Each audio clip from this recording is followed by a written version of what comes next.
ஹல்லேலூயா. ஒரு வசனத்தை வாசிக்க உங்களை நான் அன்போடு கேட்கிறேன். யோவான் எழுதின சுவிசேஷம் 16ஆம் அதிகாரம் 33ஆம் வசனம். யோவான் 16:33. என்னிடத்தில் உங்களுக்கு சமாதானம் உண்டாயிருக்கும் பொருட்டு இவைகளை உங்களுக்கு சொன்னேன். உலகத்தில் உங்களுக்கு உபத்திரவம் உண்டு, ஆனாலும் திடன் கொள்ளுங்கள், நான் உலகத்தை ஜெயித்தேன் என்றார். ஸ்தோத்திரம். இந்த வசனத்தின் 2வது பகுதியை நான் மீண்டும் வாசிக்கிறேன். உலகத்தில் உங்களுக்கு உபத்திரவம் உண்டு, ஆனாலும் திடன் கொள்ளுங்கள், நான் உலகத்தை ஜெயித்தேன் என்றார். அல்லேலூயா, அல்லேலூயா. ஏசாயா தீர்க்கதரிசியின் புஸ்தகம் 54ஆம் அதிகாரம் 17ஆம் வசனத்தையும் வாசிக்கும்படி அன்போடு கேட்கிறேன். உனக்கு விரோதமாய் உருவாக்கப்படும் எந்த ஆயுதமும் வாய்க்காதே போம். போதும். இது இந்த வசனத்திலே முந்தைய பகுதி. உனக்கு விரோதமாய் உருவாக்கப்படும் எந்த ஆயுதமும் வாய்க்காதே போம். இது இன்றைய நம்முடைய செய்தியில் உள்ள செய்திக்கு வேண்டிய 2 குறிப்புகள். அந்த வசனத்தை நான் முழுவதுமாக நான் இப்பொழுது வாசித்து விடுகிறேன். உனக்கு விரோதமாய் நியாயத்தில் எழும்பும் எந்த நாவையும் நீ குற்றப்படுத்துவாய். இது கர்த்தருடைய ஊழியக்காரரின் சுதந்திரமும் என்னால் உண்டான அவருடைய நீதியுமாக இருக்கிறது என்று கர்த்தர் சொல்லுகிறார். உனக்கு விரோதமாய் உருவாக்கப்படும் எந்த ஆயுதமும் வாக்கியாதே போம். அல்லேலூயா, அல்லேலூயா. ஒரு வசனம் கொஞ்சம் ஆறுதலாக இருந்த மாதிரி இருந்து, உலகத்திலே இது உனக்கு உருவப்படும் ஆயுதம் வாக்கியாதே போம், பரவாயில்ல. ஆனால் உலகத்தில் உங்களுக்கு உபத்திரம் உண்டு, அந்த வார்த்தையை பார்த்தா கொஞ்சம் உபத்திரம் இன்னும் வருமோ அப்படின்னு ஒரு எண்ணம். அப்படியெல்லாம் எண்ணாதுங்க. அதை கடினமான வசனங்கள் அவைகள் தான் உங்களுடைய வாழ்க்கையிலே கஷ்டங்களை தீர்க்கிற வசனங்கள். அல்லேலூயா. மெதுவாக செல்லவும் அப்படின்னு உள்ள அந்த ரோடு சைன் உங்களுக்கு நல்லதா, வேகமாக போன்று உள்ளதில் எது நல்லது? மெதுவாக பார்த்து பொண்ணுள்ள சைன் தான் நல்லது. அல்லேலூயா. மெதுவாக செல், அதான் நல்லது. சோதரம். சரி, நீங்கள் நம்ம சப்ஜெக்ட் வந்துடுவோம்.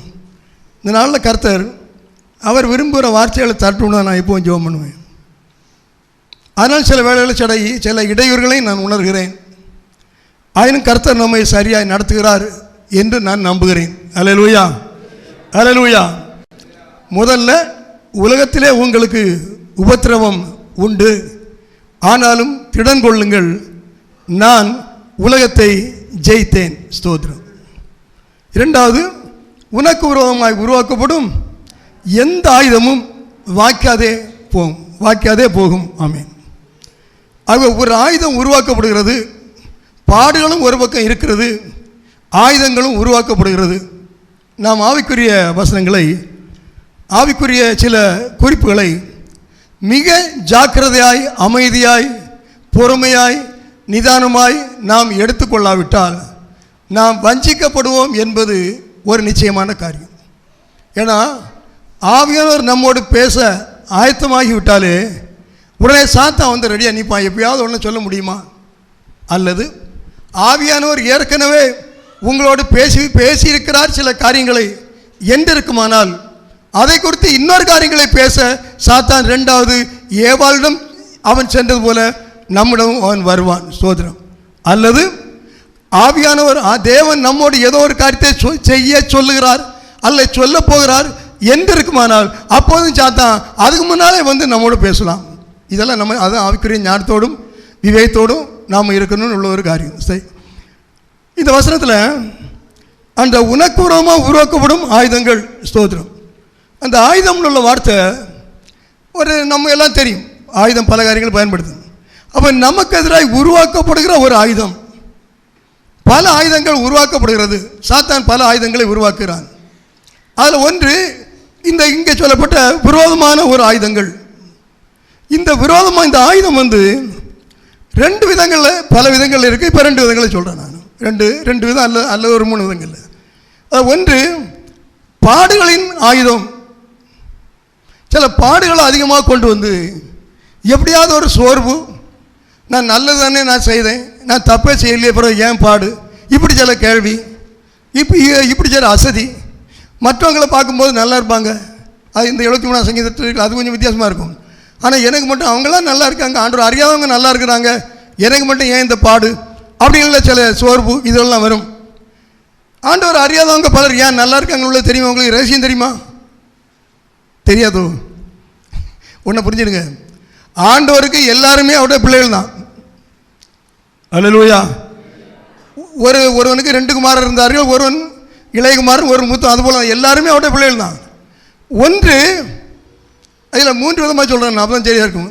ஒன்று, ஆண்டவரை அறியாத ஜனங்கள். சரி. 2, அதான் நம்ம சொல்லுவோம் அவெல்லாம் நல்லா இருக்கிறான்னு சொல்லும்போது அவங்க ஆண்டவரை அறியாமல் அந்நிய தெய்வங்களை வச்சுருப்பாங்க. 2, ஆண்டவரை அறிந்தும் கீழ்ப்படியாத ஜனங்கள். 3, ஆண்டவரை அறிந்து கீழ்ப்படுகிற ஜனங்கள். இந்த அறிந்து கீழ்ப்படுகிற ஜனங்களுக்கு தான் இதெல்லாம் ரொம்ப வரும். உபத்திரம் வரும், பாடு வரும், ஆயுதம் வரும். அப்போ ஏன் அவங்க ஆசிரியக்கப்படுறாங்க? அவங்க ஆண்டவரை அறியாதிருந்தாலும் ஏதோ தெய்வமில்லாத தெய்வம்னு சொன்னாலும் அவன் தீங்கு செய்ய பயப்படுகிறான், பாவம் செய்ய அவன் பயப்படுவான். அது தெரியுமா உங்களுக்கு? பொதுவாக சொல்கிறேன், செய்ய மாட்டான், ஐயோ பாவம்னு சொல்லுவான். நாம் தெரிந்தே பாவம் செய்வோம், அதுதான் விஷயம். அதனால தான் நிறைய பிரச்சனை வருது. நாம் நினச்சி பார்க்க மாட்டோம். பிரச்சனை வந்து ஆண்டவர் நான் உங்கள் பிள்ளை இல்லை, அப்படி இல்லை அப்படி இல்லைன்னு சொல்லுவோம். ஐயோ நாமெல்லாம் அதை கொஞ்சம் ஆழமாக சிந்தி பார்த்தா தான் நான் உண்மையில் பாவம் செய்யாமல் காரணம் இல்லாமல் ஒரு விசுவாசி ஒரு கிறிஸ்தவன் பாடுபட்டா, அவன் உண்மையான கிறிஸ்தவனாக இருந்தால் அது அவனுக்கு ஒரு பெரிய சந்தோஷமாக தான் அமையும். நான் ஒன்றும் செய்யலை, கர்த்தருக்காக ஒரு பாடுபடுறேன், அவனுக்கு பெரிய சந்தோஷமாக இருக்கும். ஆகவே அந்த அதில் சரியான அனுபவத்தில் நம்ம போகணும். இல்லைனா நம்ம இடறி போவோம், ரைட், நம்ம சோதிச்சுட்டு வந்துடுவோம். அப்போ தம்பி கொஞ்சம் தண்ணி வைங்க தம்பி. பாடுகளின் ஆயுதம், பாவத்தின் ஆயுதம், கடைசியில் ஒன்று இருக்குது நமக்கு தெரியாது, அது நீதியின் ஆயுதம். அப்படி நான் சும்மா குறிப்பு வச்சுருக்கேன், வேறு வேத ஆதார வசனத்தில் எல்லாம் எல்லாம் குறிப்பு வச்சுருக்கேன். இதெல்லாம் நியாயமானது தான். சரி, அப்போது இந்த பாடுகளின் ஆயுதம் அப்படின்னா என்ன? அது புரிய முடியுது உங்களுக்கு? பாடுகளின் ஆயுதம், ஒரு பாடு வருது நமக்கு. பாடுகள் வேதத்தில் எத்தனை பேருக்கு பாடு வந்திருக்கு? ஆபிரகாம் முதல் எல்லாருக்கும் நிறைய பாடு வந்திருக்கு. ஆனால் அதை சத்ரு செய்கிறானா அல்லது அவனுக்கு அதுவும் இது அனுமதிக்கப்படுகிறதா? அதெல்லாம் இருக்கட்டும், இப்போ அதுக்குள்ளே போனால் நம்ம இந்த சப்ஜெக்டுக்கு வந்துட மாட்டோம். அப்போ பாடுகள் வருகிறது, அது ஒரு ஆயுதமாக செய்யுங்க. இப்போ உதாரணமாக யோசேப்பு இருந்தார். யோசேப்பு வந்து சகோதரமாரெலாம் வெறுத்தாங்க. சரி, சகோதரமாரெலாம் வெறுத்ததோடு மட்டும் இல்லை, அந்த சகோதரன்லாம் அவரத்துக்கு என்ன போட்டாங்க? குழியில் போட்டாங்க, கொல்லணுன்னு தான் போட்டாங்க. அவன் இருக்கக்கூடாது, அது பாடு தானே. அப்போ இது யோசேப்பு ஏதாவது சொன்னாரா? இல்லையா? யார் சொன்னது இல்லைன்னு இன்னொரு வசனத்தில் வாசி பார்த்தீங்கன்னா தெரியும். நாம் அப்படி தான் சொல்லுவோம், ஒன்றும் சொல்லலைன்னு. 42:21 வாசிங்க. ஆதியாகமம் 42:21. அந்த இடத்துல சொல்லப்படலை. 42:21 வாசிங்க. நம்முடைய சகோதரனுக்கு நாம் செய்த துரோகம் நம்மேல் சுமந்தது, அவன் நம்மை கெஞ்சி வேண்டிக் கொண்ட போதும் அவனுடைய மன வியாகுலத்தை நாம் கண்டும் அவனுக்கு செவிகொடாமல் போனோமே. ரெண்டாவது சொல்றாங்க அடிபட்ட பிறகு சகோதரமார். அப்போ அந்த குழியில் போச்சு மீதில் யோசேப்பு சந்தோஷமாக போகல, மனவியாகணும். ஐயோ இப்படியான் செய்கிறீங்க அண்ணன்னு காலை பிடிச்சிருப்பான், கெஞ்சி கேட்டிருக்கான். அதையும் கூட இந்த பாவிகள் பார்க்கல, தூக்கி உள்ளே போட்டான் டமால். அப்போ அவனுடைய கெஞ்சுதல், அவனுடைய மனவியாகுலம் இவைகளெல்லாம் இவங்களுக்கு பார்க்க ரொம்ப சந்தோஷமாக இருந்து. பாரு அவன் கெஞ்சுறத பாரு, அப்போ நீ பேசினா இல்லை, அப்பாட்ட இருந்தா இல்லை, இப்போ அனுபவி, அப்படி தான் சொல்லியிருக்காங்க. பார்த்தீங்களா? எல்லாமே யாருக்கு பிள்ளைகள் தான்? எல்லாமே யாக்கோபு பிள்ளைகள் தான். எல்லாமே ஒரு தாப்பனுக்கு பிள்ளைகள் தான். அல்லேலூயா. உலகத்தில் உள்ள எல்லாரும் யார் தான்? ஒரு தாப்பன் பிள்ளைகள் தான். இங்கே இருக்கிற நாம் எல்லாரும் யார் தான்? அல்லேலூயா. ஒரே தாப்பனுடைய பிள்ளைகள் தான். அல்லேலூயா. அவன் கஞ்சி கேட்டிருக்கான், போட்டாங்க டமால்னு. என்னெல்லாம் சொல்லி இவங்க என்னெல்லாம் சொல்லி போட்டாங்கன்னு தெரியல. ப்ராக்டிக்கலாக பார்த்தா நிறைய சொல்லணும்னா நான் அப்படியெல்லாம் சொல்ல விரும்பலை. உள்ளே போட்டாங்க.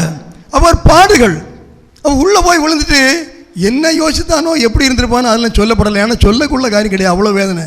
ஆனால் திருப்பி அதுலேயும் ஒரு லாபம் பார்த்துட்டாங்க. அண்ணா போகிறான் வியாபாரி, விற்றுருவோம், காசாக்கிடுவோம், அவன் எங்கிட்டான் போய் தொலைஞ்சு போட்டு, அவ்வளோதான். அப்படி 2வது ஸ்டெப்பு. அப்போ சரி யோசனை நினைச்சிருப்பான், இது நடந்தால் செத்து போயிருக்கலாம், இவங்கிட்ட கொடுக்குறான், இவனுக்கு பாஷையும் தெரியல, ஒன்றும் தெரியல, எங்கே போய் இனி என்ன பாடுபட போகிறோமோ தெரியலையே, செத்தாவது போயிருக்கலாமே அப்படின்னு நினச்சானோ தெரியாது. பாடுகளின் காலங்கள், பாடுகளின் ஆயுதம். யோசேப்புக்கு ஒரு ஆயுதம், அவனை என்ன அவனுக்கு எதிராக நிற்குது, பாடுகளின் இது ஆயுதம். அந்த பாடுகளின் ஆயுதத்திற்கு யோசேப்பு உட்பட்டான். சகோதரர்கள் பாடுகளின் ஆயுதத்தில் ஜெயம் எடுத்தார்கள், குழியில் போட்டாங்க, எடுத்துட்டான். புரியுதா? கொஞ்சம் வித்தியாசமாக இருக்குமா செய்தி? நீங்கள் புரிஞ்சுடுங்க, ஆவியான உதவி செய்யட்டும். சில பாடுகள் நமக்கு வரும். ஏன் வருது, எதுக்கு வருது? 2வது, அந்த பாடுகளில் நம்ம சரியாக நிற்கணும் என்பது தான் நம்முடைய காரியம்.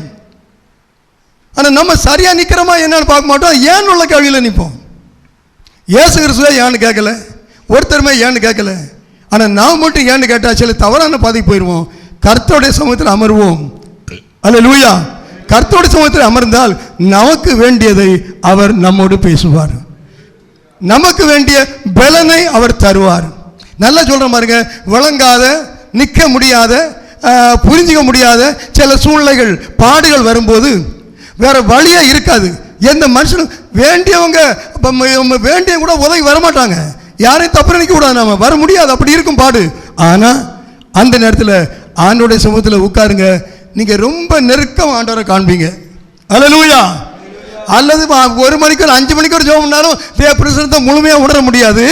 ஆனால் இப்போ போய் முழங்கால் போடுங்க, போட்ட உடனே தேவனுடைய பிரசன்னம் உங்களை அப்படி பனி போல மூடிக்கொள்வதை நீங்கள் உணர்வீர்கள். அல்லேலூயா, அல்லேலூயா, அல்லேலூயா.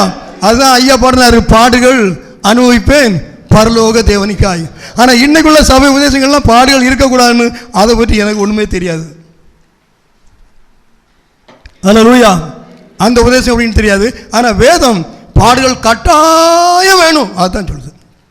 புதிய ஏற்பாட்டில் நிருபங்களில் பாடுகள் இல்லாட்டி பரலோகம் இல்லைன்னு தெளிவாக சொல்லிட்டாங்க, இருக்கட்டும். அதனால் வீணாக போய் எங்கேயா பாடுபடணும் அப்படி சொல்லவே இல்லை, அது வேற, ரைட். அப்போ பாடுகளுக்கு அவன் உட்படுத்தப்பட்டான். உட்படுத்தப்பட்ட போது யோசேப்பு என்ன செய்தார்? அந்த பாடுகளை எல்லாம் அவர் ஏற்றுக்கொண்டார்.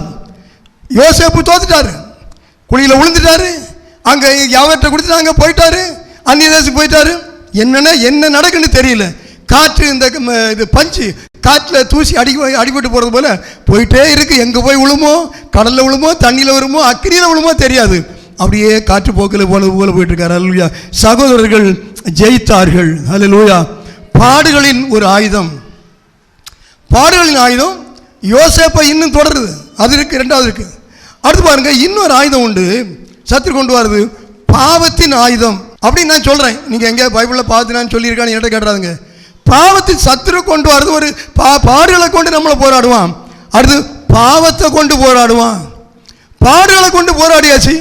யோசேப்பு யாரையும் ஒன்றும் தப்பாக சொல்லலை, நினைக்கல, முறுமுறுக்கல, ஆண்டவரே நீர்லாம் எங்கன்னு கேட்கல, பாடுகளை பட்டுட்டே சுமந்தார், பாடுகளை சுமந்துட்டே போகிறார். ஆமாம், பாடுகள் அனுபவிப்பேன் பரலோக தேவனுக்காய். நாம் யாருக்காக பாடுபடுறோமோ தெரியல, தேவனுக்காக பாடுபடுவோம். பாடும்போது எனக்கு என்று எதுவும் இல்லை, இப்பூமி சொந்தம் இல்லைன்னு பாடிட்டாரு. அதனால் உங்களுக்கு ஏதோ சில சொத்துக்கள் இருக்கும், வீடு இருக்கும், நல்ல சொத்துக்கள் இன்னும் இருக்கும், அதெல்லாம் வேண்டான்னு அர்த்தம். அதெல்லாம் இருக்கட்டும், இன்னும் கொஞ்சம் கூட இருக்கட்டும். ஆனால் உங்களுக்கு எல்லாம் ஆண்டோட நாமமைக்காக, அதுக்கு மேலே எல்லாம் உங்கள் இறுதியம் இருக்கிறது, ஆண்டோட இறுதியம் இருக்கும், அதுதான் அதுக்கு அர்த்தம். அல்லேலூயா. எனக்குன்னு எதுவும் இல்லை, எல்லாமே இருக்கு, ஆனால் இதெல்லாம் எனக்கு இல்லை, எனக்கு அவர் தான். அல்லேலூயா. அதுதான் அதுக்கு அர்த்தம். நல்லா சரியாக புரிஞ்சுருங்க. அடுத்து எல்லாமே இயேசு, எல்லாமே இயேசு, எல்லாமே இயேசு தான். அல்லேலூயா. அதை முன்ன படித்தாங்க கீர்த்தனையில், எல்லாம் இயேசுவே, எனக்கெல்லாம் இயேசுவே, தொல்லை மிகும் இவ்வுலகில் சுகம் இயேசுவே. அல்லேலூயா. அந்த பாட்டுகள்லாம் இப்போ இந்த ஸ்பீக்கர் அந்த அந்த இது பெரிய ஸ்பீக்கர் இது மரத்தில் கட்டுவாங்க, அதை காலையில் கேட்டாலே என்ன ஒரு சந்தோஷம் தெரியுமா? சின்ன பிள்ளைகள்லாம் வீட்டுக்கு வழியே ஓடி வந்து அப்படி ஓடி குதிச்சுட்டே இருப்பாங்க இந்த பாட்டை கேட்டால். கன்வென்ஷன் டைமில் எல்லாம் இப்போ போல எப்பவும் கேட்க முடியாது. யார் வீட்டில் ரேடியோ, யார் வீட்டில் டிவி, யார் வீட்டில் இந்த இதெல்லாம் ஒன்றும் கிடையாது. எப்போ ஒரு பாட்டு கேட்டால் உயிர் வந்தது போல இருக்கும், வறண்ட நிலத்தில் மழை பெய்தது போல. இந்த இது அந்த காலம் இந்த இது அப்பெல்லாம் சிஎஸ்ஐ தான், சிஎஸ்ஐ சர்ச்சஸில் பாட்டுகளை கேட்டால் அவ்வளோ சந்தோஷமாக இருக்கும். உடனே எல்லாம் புறப்பட்டு எங்கே ஓடுவோம் தெரியுமா? சர்ச்சுக்கு நேரம் ஓடுவோங்க. அவங்க பெற்றோர் எப்போ வராங்களோ வரலையோ, பாட்டு கேட்டால் உடனே சர்ச்சுக்கு நேரம் ஓடிடுவோம். ஆமாம், சாப்பிட்டோமா சாப்பிடலையோ நில்ல யார் நிற்கிறது? சர்ச்சுக்கு நேரம் ஓடுவாங்க. எங்கள் சின்ன பருவம் அப்படி தான் இருக்குது. அல்லேலூயா. இப்போல்லாம் எப்படி பெரிய தம்பிமார் உற்சாகமாக இருங்க, ஆலய காரியங்களில் உற்சாகமாக இருங்க. நீங்கள் வாழ்வதே கர்த்தருடைய நாமத்தை மையப்படுத்த தான். அதை நீங்கள் நினச்சிடுங்க. அப்படி இருந்தீங்கன்னா உங்களை அவருடைய வாழ்க்கை அவர் உங்களுடைய வாழ்க்கையில் உங்களை மயப்படுத்துவார். அல்லேலூயா. உங்களுடைய வாழ்க்கையில் அவரை நீங்கள் மயப்படுத்தினா இந்த வாழ்க்கையில் அவர் உங்களை மயப்படுத்துவார். ஆண்டோடைய காரியங்களில் ஆலய காரியங்களில் உண்மை உற்சாகமாக இருங்க. அல்லேலூயா. உற்சாகம் ரொம்ப முக்கியம். உற்சாகமாக இருந்தீங்கன்னா அவனை கர்த்தர் விடவே மாட்டாருங்க, விடவே மாட்டார். அல்லேலூயா. அவனை எந்த சூழ்நிலையிலும் உற்சாகம் ஆண்டவருக்கு நேரம் ஒரு உற்சாகம் இருந்ததுன்னா கர்த்தர் அவனை ஒருபோதும் கைவிட மாட்டாருங்க. அல்லேலூயா. ஆமாம். அவங்க இன்னொரு மிஷினருக்கு ஒரு சரித்திரம் உண்டு. அவருக்கு பேர் மறந்துட்டேன், எல்லாம் நல்ல காம்படான பேர் தான். அவர் வயசு 60 ஆயிடுச்சு. அப்போ அவர் சொன்னாராம், நான் சைனாவுக்கு போகணும் அப்படி சொன்னாராம். இந்த இதெல்லாம் தம்பி வாசித்தோன்னே எனக்கு ஞாபகம் வந்து. அப்போ உடனே மெடிக்கல் ட்ரெஸ்ஸுக்கு அப்போல்லாம் இப்போ ஒரு ஸ்தாபனம் ரொம்ப அதெல்லாம் இருக்கும். அதாவது மெடிக்கல் அந்த சங்கம் இங்கெல்லாம் இது ஜெர்மனி நினைக்கிறேன். அவங்க என்ன சரி ஒரே போகிறான்னு அனுப்பி வச்சாங்க. வயசாகிடுன்னு சொன்னாங்க. வயசில் பிரச்சனை இல்லையா, நான் போகிறேன், ரொம்ப ஆர்வமாக இருக்கிறேன் அப்படி சொல்லி போனார். அப்போ அங்கே போய் அதில் பார்த்தா மெடிக்கல் ரிப்போர்ட்டு, இவருக்கு ஹெல்த்து சரியில்லை, வெளிநாட்டு சூழ்நிலைகள்லாம் போனால் இவர் என்ன நின்றுட மாட்டார், தாக்கு பிடிக்க முடியாது அப்படின்னு அனுப்பி வச்சிட்டாங்க. அவர் என்ன எழுதினார் தெரியுமா? வயது எனக்கு ஆனாலும், அது ரொம்ப அந்த வாஸ்தா நல்லாயிருக்கும், மெடிக்கல் ஃபீல்டே நீங்கள் எனக்கு முடியாதுன்னு சொன்னாலும், என்கிட்ட பணமே இல்லாமல் எது இல்லாமல் போனாலும் நான் அங்கே போவேன், என்னை யாரும் தடுக்க முடியாது. நான் அங்கே போய் ஊழியம் செய்யாட்டி பரவாயில்லை, அங்கே போய் சேர்ந்துருவேன். என்னுடைய பிணம் இன்னொரு ஊழியக்காரனுக்கு அது ஒரு படிக்கட்டாக இருக்கும்னு அவர் சொல்லிட்டு போனார். ஆனால் நல்ல ஊழியம் செய்தார். அவர் சாகலை. ஆர்வம் உள்ளவர்களை கர்த்தர் பயன்படுத்துகிறார். அல்லேலூயா. அப்படிப்பட்ட ஆர்வம் வேணுங்க. இயேசு உலகத்தில் எவ்வளவு ஆர்வமாய் தன்னை மரணத்துக்கு ஒப்பு கொடுத்தாரோ அதே ஒரு தொடர்ச்சி இந்த நாளில் இருந்தால்தான் சுவிசேஷம் உயிர் உள்ளதாய் கடந்து செல்லுமே தவிர அல்லது உயிர் உள்ளதாய் கடந்து போகாது. உலகத்துக்காக சுவிசேஷ வேலை செய்யவே முடியாது. அப்படி செய்தாது என்ன எனக்கு தெரியாது. ஆண்டவருக்காக பரலோகத்துக்காக மட்டும் நாங்கள் சுவிசேஷம். ஏன்னா கொஞ்ச நாள் பாருங்க, இயேசு வரப்போறாருங்க. அவர் வரும்போது தான் அலறுவாங்க. மலை நீ எமேமலை என்ன விழுந்து இங்கே இருக்கேன், மலைக்கு கீழே கூட அடைக்கலம் கிடையாதுங்க. பைபிள் இருக்குல்ல, மலைகளே குன்றுகளே என்ன, மலைக்கு கீழே இருந்தால் எப்படி இருப்பான் வருதேன், அது கூட அடைக்கலம் கிடையாது உனக்கு. அந்த நாள் அவ்வளவு பயங்கரமான நாள். அல்லேலூயா. ஆண்டவர் இதெல்லாம் செய்தும் நம்ம அவர் அறிய முடியல, அவரோட நிற்க முடியலன்னா நம்ம போல ஒரு ஞானம் இல்லாதவங்க யார் இருக்க முடியும் சொல்லுங்க. அல்லேலூயா. சரி, வசனத்துக்கு வந்துடுவோம். பாடுகளை இது யோசேப்பு நல்லா சகிச்சிட்டாரு, சத்தம் கட்டாமல் எடுத்துட்டாரு. கொஞ்ச நேரம் எடுத்தார், சத்தம் இது மூச்சு கட்டலை. அடுத்து அங்கே இது போத்திபார் வீட்டுக்கு போகிறார். போத்திபார் வீட்டில் போடணுன்னே அங்கே என்னாச்சு, நல்ல அரண்மனை வாழ்க்கை, நல்ல சாப்பாடு, வேலை குறைவு, பிரச்சனை இல்லை, சுகமாக வாழ்கிறார். ஆமாம், ஆண்டவரோடு தான் வாழ்ந்துருப்பார், எப்பவும் அவரோட தான் இருப்பார். ஆனால் அங்கே ஒரு இந்த பாவத்தின் ஆயுதம் ஒன்று அங்கே கிரியை செய்தது. சாத்தான் பார்த்தான், இவனுக்கு எவ்வளோ பாடுகளை அநியாயங்களை இவன் மேலே போட்டாலும் இவன் மூச்சு காட்ட மாட்டான், எல்லாத்தையும் ஏற்றுட்டு போயிடுவான். அதனால் இன்னொரு விதத்தில் இவனை சோதிப்போம். இயேசு சோதிச்சாமில்ல, அப்பத்தை சாப்பிடுங்கன்னு சொன்னாமில்ல, சரித்துக்கு அப்பம் தேவை இல்லைன்னு பிறகு ரூட்டை பார்த்தான். இவர்கிட்ட ஒன்றும் சரிப்படாது, உலகத்தெல்லாம் பாருங்கள் எல்லாம் உங்களுக்கு தான் சொன்னான், அதுவும் வேண்டான்னு சொன்னார். சாத்தான் விதமாக வருவான். ஒரு சோதனையில் ஜெயித்துட்டேன்னு சொல்லி, வாழ்க்கையில் ஒரு ஏரியாவை சரிப்படுத்திட்டேன்னு சொல்லி இன்னொரு ஏரியாவில் விழுந்து போதுங்க, ஜாக்கிரதை. அல்லேலூயா. ஒரு காரியத்தில் அநேகர் விழுந்து போகாத ஒரு காரியத்தில் நான் செடியாக இருக்கிறேன்னு சொல்லிக்கிட்டு அநேகர் விழுந்து போகாத ஒரு குழிக்குள்ள விழுந்து போகிற ஒரு ஆபத்து உண்டு. ஜாக்கிரதை, ஜாக்கிரதை. பாடுகளின் இது ஆயத்தை உண்டு சோதிச்சான், அவர் ஒன்றும் பண்ண முடியல.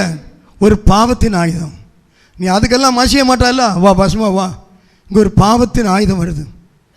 பாவத்தின் ஆயுதம் வந்தோன்னு என்ன பண்ணுறாரு, பாடுகளின் ஆயுதத்தில் அவர் ஓடலை, ஒப்பு கொடுத்தார். பாவத்தின் ஆயுதம் ஒரே ஓட்டம். கரண வைத்து அல்ல சொல்லுவோம். அல்லேலூயா, அல்லேலூயா. பாவத்தின் ஆளுகை ஆயுதம். அப்போ இதில் நம்ம வேலை ஆகாது, இதில் நம்ம ஒன்றும் பண்ண முடியாது.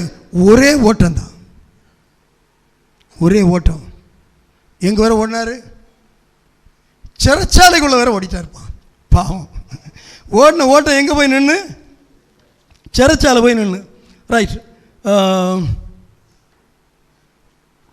அது எங்கே இருக்குது? ஆதியாகமம் 39 அதிகாரம்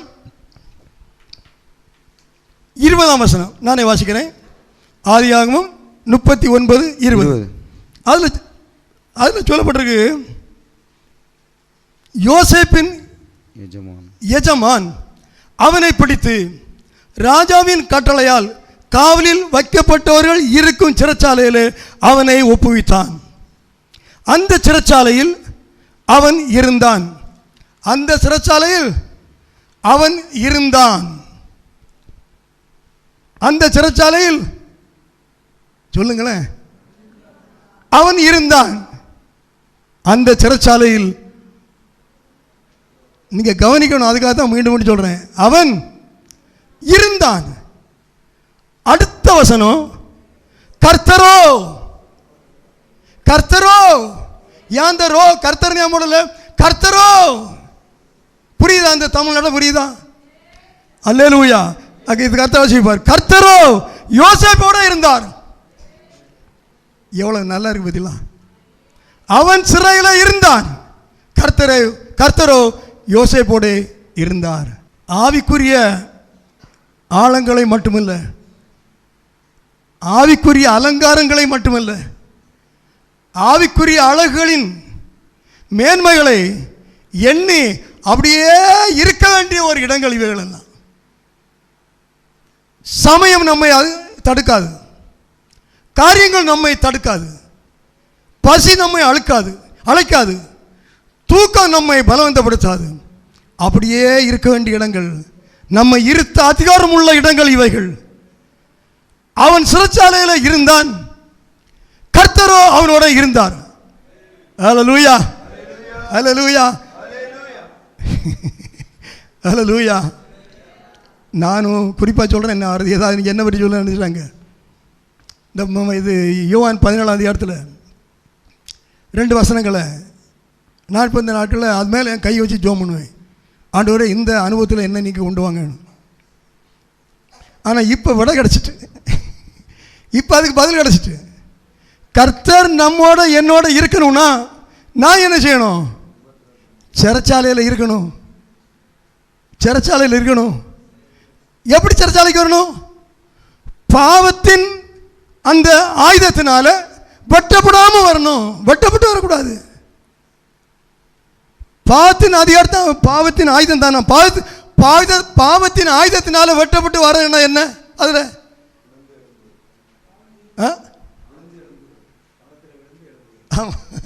பாவத்தின் அதிகாரத்தினால வெட்டப்பட்டு சிறைக்கு வருவதுன்னா என்ன? அதில் அந்த இடத்துல என்ன தெரியுதா உங்களுக்கு? அந்த போத்திப்பாருக்கு இணங்கி, போத்திப்பார் மனைவி இணங்கி பாவம் செய்து அதை கண்டுபிடிக்கப்பட்டு சிறைக்கு வருது. இது பாவத்தின் ஆயுதத்தினால வெட்டப்படாம பாவத்தின் ஆயுதத்தை ஒடிச்செறிஞ்சிட்டாரு. உடனே இவர் உலகம் அப்ப விடாது இல்லை, அப்படியும் முடிச்சு சிறைக்குள்ள போட்டான். அப்படி போட்டா கர்த்தர் உன்னோடு கூட இருப்பார், உன்னை கைவிட மாட்டார். அல்லேலூயா. எப்படி ஒரு அழகான காரியமா! எங்காவது கர்த்தரை நம்ம பக்கத்தில் உட்கார முடியுமாங்க? உட்கார வைக்க முடியுமா? ஆனா அவரே வந்து உட்கார்றாரு. இந்த இடம் எந்த இடம்? பாவத்தின் அதிகாரத்தினால் ஆயுதத்தினால நாம வெட்டப்படாம பாவத்தின் ஆயுதத்தை நாம முறித்தறியவர்களா இருந்தால் ஆண்டவர் நம்மோடு வந்து அமர்கிறவராக இருப்பார், சந்தேகம் இல்லை. அல்லேலூயா. உற்சாகமா இருக்கா? சந்தோஷமா இருக்கா? அல்லேலூயா, அல்லேலூயா. இந்த ஒரு சந்தோஷத்தை, இந்த ஒரு நிலைமையை வாஞ்சிக்கிறவர்கள் உலகத்தில் வர எதையுமே எதிர்பார்க்க மாட்டாங்க. பொண்ணு வள்ளி செல்வம் சொத்து அதெல்லாம் அவங்களுக்கு தேவையே கிடையாது, குப்பை. எவ்வளவாய் ஆண்டோடைய நன்மைகளையும் ஆண்டோடைய பிரசனத்தையும் அவருடைய சமாதானத்தின் உச்சங்களையும் நாம் அனுபவிக்கிறோமோ அவ்வளவாய் உலகத்தின் மேன்மையான காரியங்கள் துச்சமாக தெரியும். உண்மை. அல்லேலூயா, அல்லேலூயா. கர்த்தர் உங்களை ஆசீர்வதிப்பாராக. தொடர்ந்து வசனங்களிலே அவர் நடத்துவாராக. ஸ்தோத்திரம். ஆகவே அங்கே பாவத்தின் ஆயுதம் அங்கே தோற்றது, பாடுகளின் ஆயுதம் அங்கே வென்றது. சிறைச்சாலையிலும் பாடுகள். அவன் அதுக்கு ஆயத்தம். பாவத்துக்கு ஆயத்தம் இல்லை, பாடுகளுக்கு ஆயத்தம். பாவத்தின் ஆயத்தம் தோற்று போக அந்த அம்மா என்ன ஒரு சாலை பிடிச்சி நிற்காங்க. யாரு? ஒரு சாலை பிடிச்சி நிற்காங்க. இந்த பாருங்க சாலை என் கையில் இருக்குன்னு. எந்த சாட்சி வந்தாலும் நிற்காதுங்க. ஆண்டோடு தான் நமக்கு சாட்சி. அந்த சாட்சி அப்போ தெரியாது, எப்போ தெரியணுமோ அப்போ தான் தெரியாது. அது வேற நாமளும் ஏதாவது தாங்கன்னா தாங்க வேண்டியதான். ஏற்ற வேளையில் அந்த சாட்சி வெளிப்படும். சால்னு சொன்னோன்னு இன்னொரு சம்பவம் ஞாபகம் வந்துட்டு அதையும் சொல்லிடுறேன் உங்களுக்கு. இது சம்மந்தம் இல்லை, ஜாக்கிரதை. இப்போ ரீசெண்டாக ஒரு சபையின் ஆராதனை பார்த்தேன். முன்ன உள்ள ஆராதனை இப்போ உள்ளதில்லை. நம்ம நான் முன்னே இருந்தோம்ல ஏஜி சர்ச், அதில் உள்ள பெரிய நம்ம ஸ்டேட்டில் பெரிய சர்ச்சுக்கு ஒரு ஆராதனை முன்ன உள்ளது.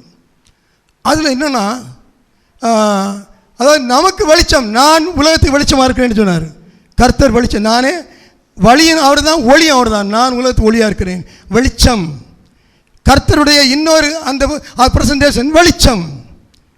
அன்றைக்கு இஸ்ரேல் வரும்போது வெளிச்சம் இருந்தது, ராத்திரி வெளிச்சம் இருந்து ராத்திரி வெளிச்சம் இருந்து பகலில் மேகம் இருந்து. இன்றைக்கு அந்த இதில் நிறைய விளக்குகளை போட்டு அப்படி அடிச்சிட்டு இருக்கான். அங்கங்கே அடிச்சுட்டே இருக்கு.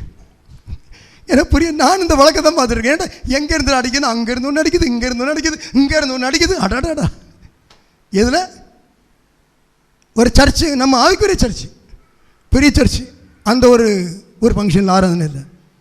நான் அந்த வெளிச்சத்தையே பார்த்துட்டு என்ன பாடினாங்க பேசுகிறான்னு தெரியல. அப்படி பார்த்தா கொஞ்சம் புகை வருதுடா, கொஞ்சம் புகை அப்படி வருது, கம்முன்னு வருது. இது எதுக்கு அடையாளமா? இஸ்ரேலை நடத்தின அந்த வெளிச்சத்துக்கு அடையாளமா? மேக சம்பவம் இருந்தில்ல அதுக்கு அடையாளமா? எப்படி மாற்றி போட்டாங்க பார்த்தீங்களா? அடுத்து தேவதூதர்கள் பறந்தாங்க, எல்லாம் சேட்டையால் அடித்து. இந்த அம்மா மாதிரிலாம் சாலத்துக்கு இப்படி வீசுகிறாங்க, தேவதூதர்கள் சேட்டையால் அடிக்கிறாங்களா? என்ன அநியாயம் பாருங்க. சங்கடமா இல்லையா? இது சிரிக்க வேண்டிய காரியம் இல்லை. நான் உங்களை புரியும்படி நான் என்ன கொஞ்சம் சொல்கிறேன். அதை ஏமாந்துடாதுங்கன்னு உள்ளதுக்காக சொல்கிறேன். சங்கடப்பட வேண்டிய காரியங்க. ஏதோ ஒரு சீட்டை பரவாயில்லை. நாம் மற்ற எல்லாத்தையும் நான் மோசம்னு சொல்கிறேன். ஆர்சி மோசம், சிஎஸ்ஐ மோசம்னு. ஒரு மோசம் இல்லை, நம்ம தான் மோசம். அல்லேலூயா. இன்னும் சொல்ல போனால் நீங்களாம் மோசம் இல்லை, நான் தான் மோசம். அப்படி தான் சொல்லணும். அது சரியாக சொன்னால்.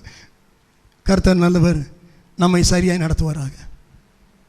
கர்த்தர் நல்லவர், இந்த கடைசி காலத்தில் நம்மை சரியாக நடத்துவாராக. அல்லேலூயா, அல்லேலூயா, ஸ்தோத்திரம், அல்லேலூயா, ஸ்தோத்திரம். அடுத்து பாருங்க, யோசேப்போட கூட இருந்தார். அப்போ கூட இருந்து என்ன செய்தார் தெரியுமா? சும்மா இருக்கல்ல, அவர் கிரியை செய்தார்.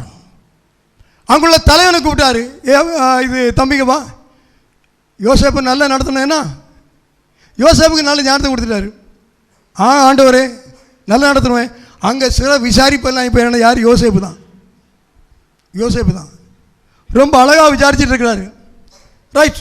அப்போ என்னாச்சு பாருங்க, சிறையில் இருந்தாச்சு, ஒரு அனுபவம் இருந்தாச்சு. அடுத்து கடைசியில் அந்த 2 பேர் கூட இருந்தவங்க எல்லாம் அந்த பிரச்சனைலாம் வந்து, அப்போ கடைசியில் ராஜா ஒரு நாள் கூப்பிடுறாரு. ராஜா ஒரு சொப்பனம் கண்டார், கூப்பிடுறாரு. கூப்பிட்ட உடனே வேகமாக வந்து இவரை கூப்பிட்டு போகிறாங்க. குளிப்பாட்டியாச்சு, ட்ரெஸ்ஸை மாற்றியாச்சு, சேவ் பண்ணியாச்சு, எல்லாம் போச்சா, இது சென்ட்ரல் அடிச்சாச்சு. அங்கே ஏன்னா ராஜாட்ட போகணுமில்ல, அதுக்கு தான் தப்பாக நினச்சிக்காதுங்க. அங்கே கூப்பிட்டு போயாச்சு. ராஜா சொல்கிறாரு, ஆதியாகமம் 39:15, 15 அதிகாரம் இல்லை 40 41 15 இல்லையா? ரைட். பார்வோன் யோசேப்பை நோக்கி, ஒரு சொப்பனம் கண்டேன், அதன் அர்த்தத்தை சொல்ல ஒருவரும் இல்லை. நீ ஒரு சொப்பனத்தை கேட்டால் அதன் அர்த்தத்தை சொல்லுவாய் என்று உன்னை குறித்து நான் கேள்விப்பட்டேன் என்றான். நல்ல கவனிங்க. ஒரு சொப்பனம் கண்டேன், அது யார் அர்த்தத்தை சொல்லல, நீ அதன் அர்த்தத்தை சொல்லுவாய் என்று உன்னை குறித்து நான் கேள்விப்பட்டேன். நல்ல கவனிங்க.